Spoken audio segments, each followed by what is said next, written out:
Hello student, myself Neeraj Bansal. I am a postgraduate professional.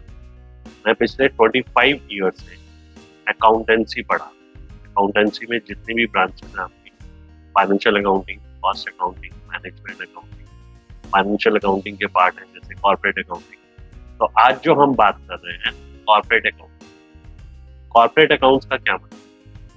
अभी तक आपने जो 12th क्लास तक पढ़ा है उसमें आपने प्रोप्राइटरशिप फर्म और पार्टनरशिप फर्म के अकाउंट्स मेंटेन। अब कॉर्पोरेट मतलब कंपनी अकाउंट। तो कंपनी अकाउंट्स में कंपनी एक्ट 2013 के अकॉर्डिंगली आपको अकाउंट्स मेंटेन। तो इसमें शेड्यूल 3 अप्लीकेबल होता है जिसमें हम फाइनेंशियल स्टेटमेंट में इनकम स्टेटमेंट बनाते हैं और कंपनी की बैलेंस। तो जो अभी तक अकाउंट्स आप मेंटेन करते थे वो हॉरिजॉन्टल अकाउंट्स होते हैं, टी शेप। कौन से? टी शेप के अकाउंट्स मेंटेन करते थे, डेबिट और क्रेडिट। जैसे ये ट्रेडिंग अकाउंट हो गया आपका, नॉमिनल अकाउंट। ऐसे ही profit and loss account maintain करते थे आप।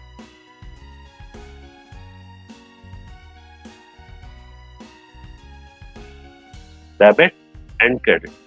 लेकिन कंपनी अकाउंट्स में हम वर्टिकल अकाउंट्स मेंटेन करते हैं। जैसे अगर हम बैलेंस शीट की बात करें तो वो वर्टिकली बन। पहले लायबिलिटीज आएंगी आप, इक्विटी एंड लायबिलिटी। इक्विटी मतलब share capital, equity and liability.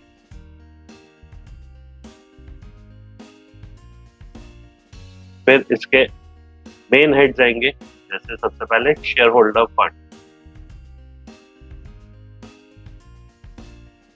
Then non current liability, non current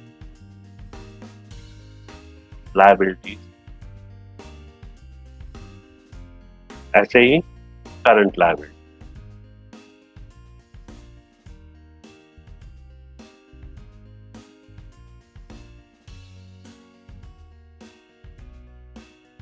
फिर सेकंड असेट्स। असेट्स के मेन हेड। तो ये एक फिक्स फॉर्मेट है, इसी को फॉलो करके आपको फाइनल अकाउंट बनाना। तो ये है बेसिकली कॉर्पोरेट अकाउंट्स के, कंपनी अकाउंट्स के फाइनल अकाउंट। तो इसमें बहुत सारे टॉपिक्स हैं जो हम कवर करेंगे इसमें। तो ये 10 टॉपिक मैंने यहाँ मेंशन करे हैं आपके सिलेबस में से, जो हम कवर करेंगे कॉर्पोरेट अकाउंट। तो सबसे पहले है आपका एक तो इंट्रोडक्शन। कॉर्पोरेट अकाउंट होता क्या है? Introduction, then issue and forfeiture of share. ये 12th क्लास में पढ़ा है आपने, issue and forfeiture of share. तो लगभग सेम टॉपिक है, बहुत जल्दी कवर हो जाएगा। Redemption of preference share. Redemption preference share, आपको पता है दो तरह के शेयर्स हैं, इक्विटी शेयर और प्रेफरेंस शेयर। तो रिडम्पशन जैसे 12th में पढ़ा था रिडम्पशन ऑफ डिवेंचर, सेम ऐसे ही रिडम्पशन ऑफ प्रेफरेंस शेयर, मतलब प्रेफरेंस शेयर होल्डर की मनी रिफंड करना, रिडम्पशन ऑफ प्रेफरेंस शेयर करना। तो इसमें रिडम्पशन ऑफ प्रेफरेंस शेयर में सेक्शन 55 एप्लीकेबल होता है। कंपनीज एक्ट 2013 में सेक्शन 55 दे रहा है। बेसिकली ये जो सेक्शन बनाया गया डिवेंचर होल्डर्स के लिए, डिवेंचर होल्डर्स को सिक्योर करने के लिए। अगर ये सेक्शन नहीं होता तो इसमें अगर कंपनी वाइंड अप हो रही है तो सबसे ज्यादा नुकसान किसको होता है? Debenture holders. ये जो सेक्शन में सिक्योर करा गया डिवेंचर होल्डर्स को, ठीक है। तो इस सेक्शन में जैसे 3 पॉइंट्स मेंशन करें, पॉइंट 1, 2 एंड 3। तो इन तीनों पॉइंट में बताया गया है कि जो शेयर होल्डर्स हैं उनका पैसा ही हम उन्हें रिफंड करते हैं। कंपनी अगर बाय चांस मान लो वाइंड अप होने वाली है और उससे पहले अपने प्रेफरेंस शेयर रिडीम कर लेगी, तो भी डिवेंचर होल्डर्स को उसका इफेक्ट नहीं पड़ेगा, वो डिवेंचर होल्डर्स के अमाउंट को नहीं छेड़ेगा।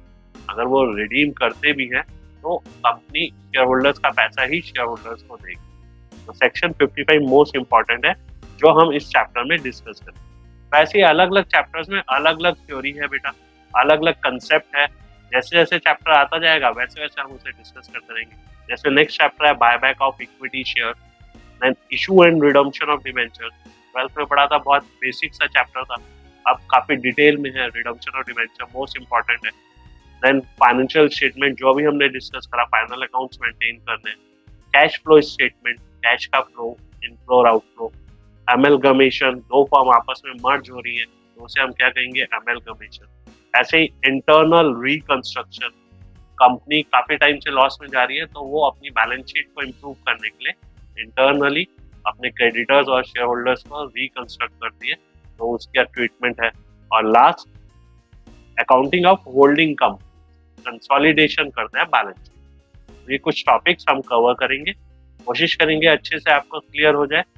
कोई भी प्रॉब्लम हो वो हम डिस्कस कर ले आपस में। इसमें मैं आपको क्वेश्चंस के साथ, एग्जांपल्स के साथ ये सब टॉपिक्स कराऊंगा। ओके, थैंक यू बेटा।